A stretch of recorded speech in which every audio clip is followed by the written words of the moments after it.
ఒక కుటుంబంలో చిన్నపిల్లలు ఎవరైనా చనిపోతే ఎంత బాధ కలుగుతుందో ఇప్పుడు నేను చెప్తున్న సంఘటన బట్టి మీకు అర్థమవుతుంది. రాజస్థాన్‌లోని నాగౌర్ జిల్లాకు చెందిన రాజేంద్ర బపేడి అనే వ్యక్తికి 9 ఏళ్ల కూతురు ఉంది. ఆమె అక్కడే ఉన్న ఇంటర్నేషనల్ స్కూల్‌లో చదువుకుంటూ ఉంది. అయితే ఫిబ్రవరి 23వ తేదీన ఎప్పటిలాగే దివ్య స్కూల్‌కి వెళ్ళింది. ఉదయం ప్రేయర్ సమయం తర్వాత పిల్లలతో ఆడుకుంటానికి వెళ్ళిన అమ్మాయి ఒక్కసారిగా అక్కడ కుప్పకూలి పడిపోయింది. ఆ స్కూల్‌కి సంబంధించిన సిబ్బంది ఆ పాపని హాస్పిటల్‌కి తీసుకెళ్లారు. అయితే ఆ హాస్పిటల్‌కి తీసుకెళ్లే సమయంలోనే పాప చనిపోయింది. దివ్య ఒంటిపై ఎలాంటి గాయాలు లేవు. దీంతో డాక్టర్లు దివ్య కార్డియో అరెస్ట్ కారణంగానే చనిపోయిందని చెప్పి తేల్చేశారు. దివ్య వాళ్ళ అన్న అభిషేక్ కూడా కొన్ని నెలల క్రితం ఇంట్లో ఆడుకుంటూ ఒక్కసారి కుప్పకూలి పడిపోయాడు. దివ్య అలాను కూడా హాస్పిటల్ తీసుకెళ్తే దారిలోనే చనిపోయాడు.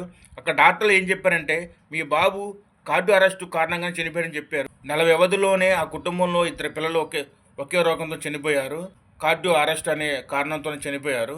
హార్ట్ అటాక్కి కార్డియో అరెస్ట్కి చాలా తేడా ఉంది. హార్ట్ అటాక్ అంటేనేమో హార్ట్కి రక్తం సరఫరా కాకపోవటం. ఆ కార్డియో అరెస్ట్ అంటేనేమో ఆ హార్ట్ పంపింగ్ ఆగిపోవటం. ఇది ఈ రెండింటికి మధ్య ఉన్న తేడా. ఈ మధ్య కాలంలో ఇలాంటివి చాలా చూస్తూనే ఉన్నాం. వయసుతో సంబంధం లేకుండా చిన్నపిల్లలకి పెద్దవాళ్ళకి అందరికీ కార్డియో అరెస్ట్ అనేది జరుగుతుంది. అయితే ఈ కార్డియో అరెస్ట్ వచ్చిన తర్వాత ఏం చేయాలంటే ముందు సిపిఆర్ చేయాలి. సిపిఆర్ చేయకపోతే క్షణ వ్యవధుల్లోనే హార్ట్ అటాక్ అది మారుతుంది.